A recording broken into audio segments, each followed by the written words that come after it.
Naz se rend à la boulangerie pour avoir une discussion avec Myriam, et lui avoue que Burke l'a enlevé peu de temps avant qu'ils ne se séparent.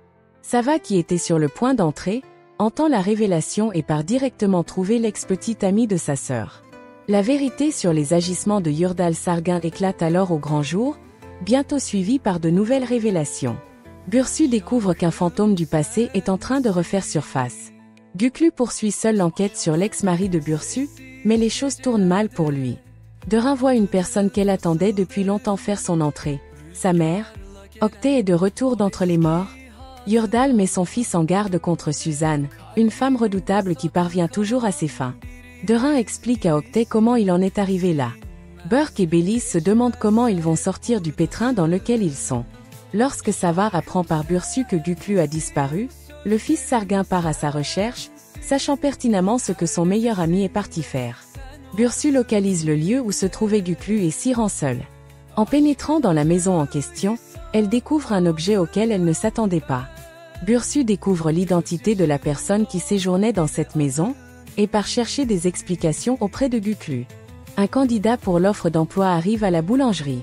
Naz et Tulin apprennent que la société est sur le point de leur être saisie ainsi que tous leurs biens personnels.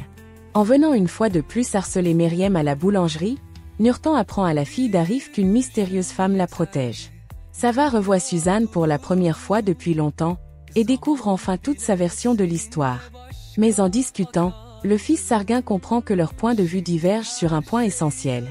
Bursu découvre que Guklu est en contact avec une personne de son passé. Bursu entre dans la boulangerie de Myriam en lui annonçant qu'elle a grandement besoin de ses conseils. Au même moment, Guklu confie ses états d'âme à un ami fidèle. Jasmine se rapproche d'Octet. Myriam reçoit un étrange message qui lui fait l'effet d'une douche froide.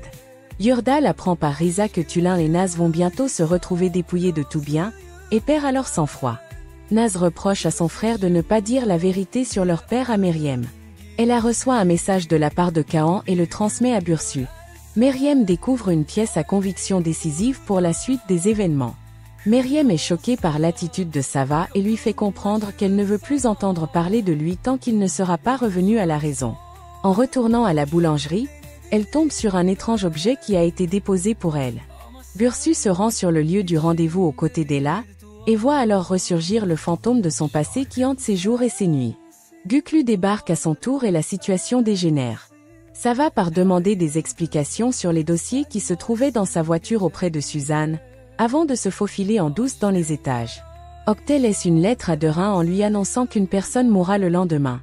Sava et Naz reprochent à Tulin d'être partis voir leur père malgré leur interdiction. Bursu et Guklu découvrent qu'Ella s'est enfuie. Octet s'infiltre dans les bureaux Sargun et commence à photocopier toutes les pièces du dossier que détenait Yurdal sur son compte. Pour son premier jour à la tête de la société, Sava découvre que Tekin l'attend de pied ferme dans son bureau avec une arme à la main, et la situation dérape très rapidement. En allant montrer le bouton de manchette à Bursu, Myriam découvre qu'une enveloppe a été laissée à son attention. La fiancée de Sava enchaîne alors les prises de conscience douloureuses. Octet arrive chez lui et découvre Tekin en train de fouiller dans ses affaires. L'associé de Yurdal a alors la peur de sa vie en croyant voir débarquer un fantôme. Jasmine annonce à Burke et Bellis qu'ils sont invités à dîner par Suzanne Kaika. Myriam réfléchit avec Selma et Bursu sur l'identité de la personne qui cherche à lui transmettre un message. Guklu surprend une conversation entre Bursu et Ella et découvre quelles sont les réelles intentions de la femme qu'il aime envers son ex-mari. En arrivant à la cachette de son père, Sava découvre des policiers en train d'escorter un cadavre. Sava panique alors et ouvre le sac contenant le corps pour confirmer ses doutes. Tulin appelle Naz en criant et lui révèle une nouvelle complètement inattendue qu'elle vient d'apprendre. Derin découvre aux informations que la mort prédite par Octet a réellement eu lieu. Le procureur en chef interroge Sava et Myriam qui se trouvent sur les lieux en leur faisant comprendre qu'ils sont hautement suspects. Bursu a un face-à-face avec Kaan lors duquel son ex-mari revient sur leur histoire passée et raconte toute sa version des faits, mais Bursu ne semble pas prête à le croire. Octet annonce à Derin qu'une nouvelle enveloppe l'attendra le lendemain matin. Yurdal apprend ce qu'il s'est passé et comprend que Suzanne Saïka est derrière tout ça. Octet monte son prochain coup.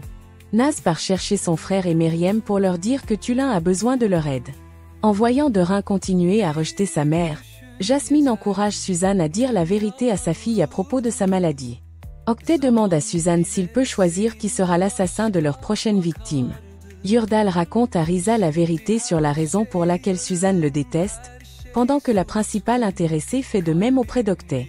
Bursu mène son enquête à propos de Mehmet, mais se rend vite compte que démêler le vrai du faux ne sera pas une mince affaire. Meriem fait comprendre à Suzanne qu'elle a réussi à la cerner, et apprend peu après qu'une vérité lourde de conséquences sera très prochainement révélée. Au beau milieu de la vente aux enchères qui déterminera qui sera le prochain propriétaire de la maison Sarguin, Suzanne débarque et propose une contre-offre à ce qui avait été proposé par Tulin. Meriem expose le résultat de ses recherches à Bursu, précisant que Suzanne Saïka avait visiblement une sœur de laquelle Yurdal était proche. Guklu retrouve la piste de l'homme de main de Kaan et se lance dans une course-poursuite après lui. Yurdal a sa première confrontation avec Suzanne depuis son retour. En venant faire une confession à Meriem, Bélise ne se doutait pas qu'elle déclencherait une telle prise de conscience chez la jeune femme. Meriem est alors plus proche que jamais de la vérité.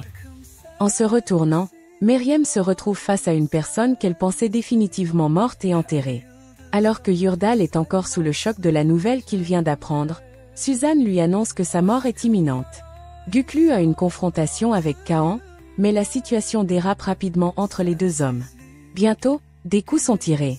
Kaan apprend que ce n'est pas Sadik qui est après lui mais une mystérieuse personne qu'il ne semble pas connaître. Meriem et Sava se disputent à propos de l'enquête sur le mystérieux tracker que la jeune femme est partie mener seule. Bursu tombe sur un objet dans les affaires de Guklu qu'elle n'aurait pas dû voir. Octet sévit une nouvelle fois en commettant un crime non prémédité.